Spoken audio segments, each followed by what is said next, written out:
Bien, es momento de viajar hasta el enigmático desierto de Nazca, en Ica, para conocer uno de los tesoros arqueológicos más importantes de nuestra historia. Nos referimos a las cabezas trofeo. Son restos óseos humanos de cientos de años de antigüedad que representaban la supremacía de los Nazca frente a otras culturas prehispánicas. En el siguiente reportaje también descubra con nosotros el misterio de las cabezas reducidas de la selva. Veamos.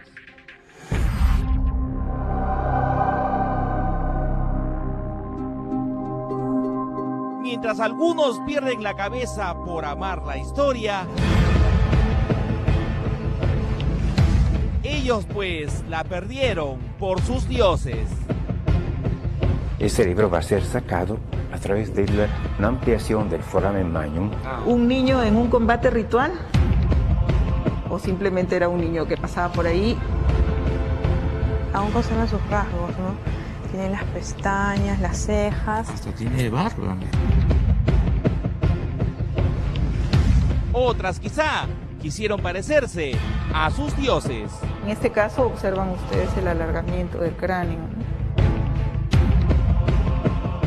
Y otros no solo la perdieron, sino también se las achicaron. El cabello y las formas humanas, o sea, son humanas. Claro, sí. Es la misma forma, esa es la técnica de ellos que utilizan. Claro, que no pierde la forma humana. Exactamente, no pierde las características físicas.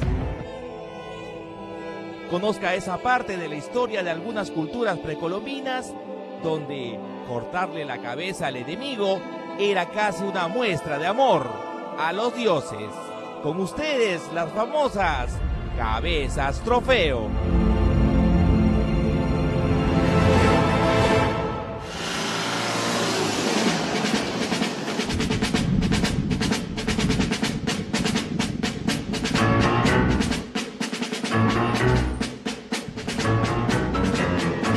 Aquí en el Museo Antonini en Nazca venimos al encuentro con unos personajes bastante peculiares. Sígame.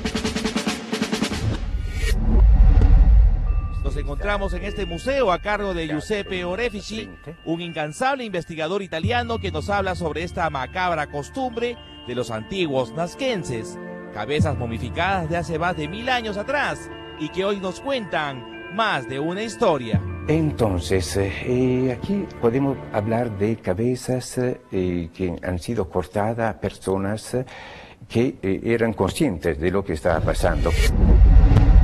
Porque hay una serie de actividades que se hacen en la cabeza que son perimortem, entonces quiere decir durante la muerte del personaje, como los cortes atrás de las venas, de manera de hacer defluir la sangre. En otros casos tenemos operaciones que van a ser hechas post-mortem, después de la muerte, cuando como por ejemplo el sacar por completo todo el cerebro. El cerebro va a ser sacado a través de una ampliación del foramen magnum, del huequito que tenemos nosotros acá, columna, y exactamente, y ahí se rompe más todo esto para la extracción del cerebro. ¿Con qué fin? No lo sabemos, pero sobre todo para liberar el cráneo, pero también podía ser para rituales sucesivos con la presencia del cerebro. Cabezas que cuentan qué tan terribles eran los antiguos peruanos a la hora de rendirle culto a los dioses, rezando y con el cuchillo en la mano. Hay unas piezas que son muy antiguas, estas puntas de obsidiana de esta clase, ¿no? Que podían venir utilizados como elementos cortantes. ¿Y por qué el tema de la soga? Por el transporte, porque por ejemplo para transportarlo en el centro ceremonial, en este caso, lo transportaban, lo mostraban. Sí. Por ejemplo, la presencia de la soga, aquí la vemos, ¿no? Por ejemplo, allá tenemos una onda, aquí tenemos una trenza diferentes, aquí otra trenza hecha con textiles llanos de algodón. Entonces son elementos diferentes que nos muestran la posibilidad del transporte del material.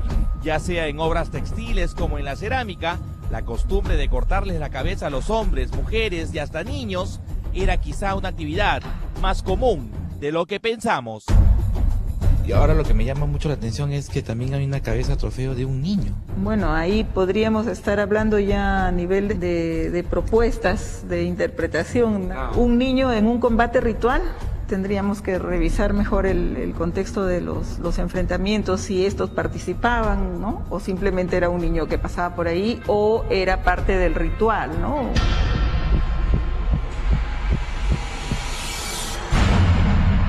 Lo cuenta la arqueóloga Susana Arce, directora del Museo Regional de Ica, quien se muestra orgullosa de la quizá colección de cabezas trofeo y momias del desierto de Ica más importante de nuestro país. Pero podemos ver pues que es una actividad tradicional, porque está representada en la iconografía. Observan ustedes en esa pieza cerámica, en la fotografía, Sí, está borboteando sangre, ¿no? que quien sostiene dos cabezas trofeo es una divinidad. Se habla de los cazadores de cabeza entre los Nazca, por las representaciones que hay en la iconografía, en la cerámica, las representaciones, casi un deporte. que podría, no necesariamente deportiva, tal vez ritual también. Almacenados con sumo cariño y respeto, estos huesos esperan mayores estudios. Más aún si esta práctica degollativa, si cabe el término, es poco estudiada en la actualidad. Intrigas que nos dejan perplejos, como las no menos famosas cabezas deformadas de los antiguos paracas, práctica relacionada a la moda y posición social, pero que en muchos casos serían atribuidas en el mundo entero a técnicas que intentarían parecerse a los llamados dioses del espacio exterior. La cultura paraca se distingue por haber permitido conocer la existencia de esta costumbre. El alargamiento de las cabezas son los cráneos más alargados que hay en todas las culturas prehispánicas. En este caso observan ustedes el alargamiento del cráneo, ¿no? Probablemente haya sido, estamos hablando de distinción social o étnica, que también es un tema a nivel de estudio que está por hacerse. Algunas cosas todavía están en incógnita, ¿no? Hace mucha falta todavía mucho trabajo. En la capital también existen muestras de esta costumbre que nos deja con los pelos de punta. ¿Y estas personas habrán sido sacrificadas a voluntad propia o a la fuerza? Eso sí, no se sabe, sí, es difícil de determinar. Y se han encontrado cabezas de hombres y mujeres. Yo he visto hasta de niños. Exactamente. Por ejemplo, en algunas excavaciones se han encontrado cuerpos sin cabezas. Entonces todo el mundo se pregunta dónde están las cabezas de estas personas, ¿no? Una teoría es que estos cuerpos decapitados, las cabezas pueden haber servido para este tipo de rituales. Pero si te das cuenta, mira, aún conservan sus rasgos, ¿no? Tienen las pestañas, las cejas. Hasta tiene barba. Claro, entonces esta es una procedencia de la costa sur, Nazca, claro. Son las que mayormente se han conservado. Y bueno, este individuo tiene una capa de barro y todo eso, y su cordón está hecho de cabello. De su propio cabello, quizás. De repente, o cabello de otro individuo, ¿no? Sin embargo, el ofrendar las cabezas humanas a los dioses no era exclusividad de los nazcas. En calidad de primicia para la televisión peruana, la arqueóloga Lisbeth Tepo, del Museo de Pueblo Libre, nos muestra esta colección de cabezas reducidas, hechas por antiguas etnias de la selva amazónica peruana y ecuatoriana, piezas de alto valor para coleccionistas y que son celosamente guardadas por estas heraldas de la historia peruana. Al hacer todo este tipo de proceso, se creía o se cree en unos casos que tomas la fuerza, el alma, las virtudes que tenía esta persona en vida, ¿no?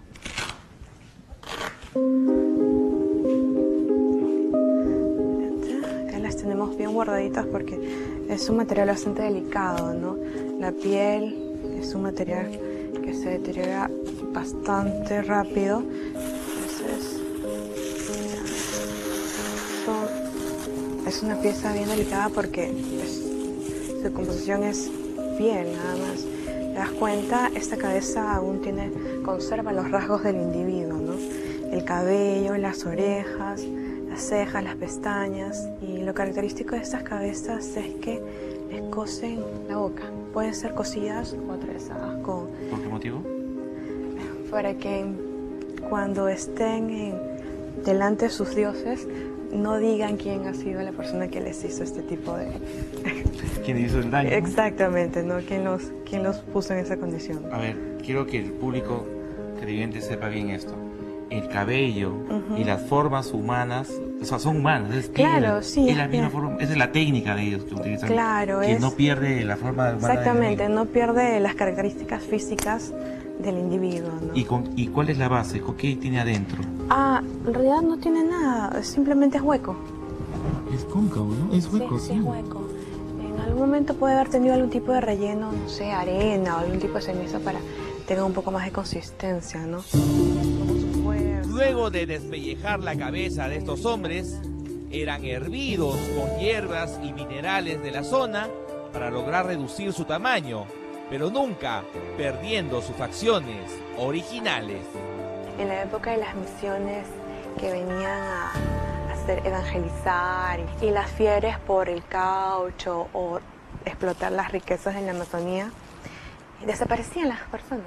Entonces nunca más se les volvía a ver. Entonces creo que en este museo... Obviamente este era el final de esa persona. Claro, ¿no? El miedo que les debe haber fundado esta persona al verla, porque tienes que darte cuenta, el aspecto físico de un explorador europeo o norteamericano.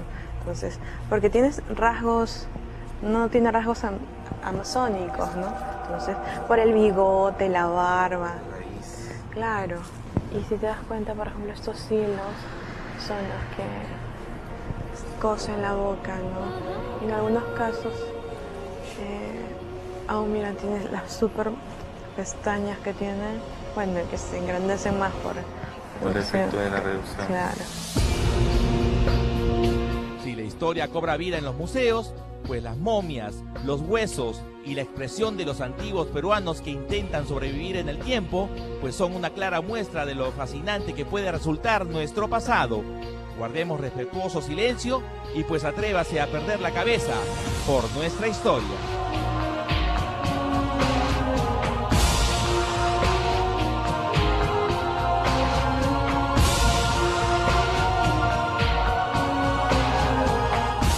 La historia de nuestro país es fascinante. Vámonos a una nueva pausa, pero al volver de la mano de Joana Boloña vamos a recorrer los lugares donde se elaboran, según los que saben del tema, las mejores hamburguesas de Lima, una deliciosa y provocativa ruta gastronómica. No se mueva, usted está en el Dominical de Panamericana.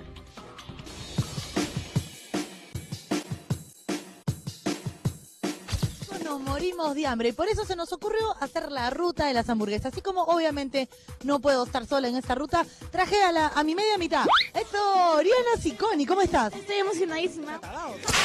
La ruta de las hamburguesas. Más rico.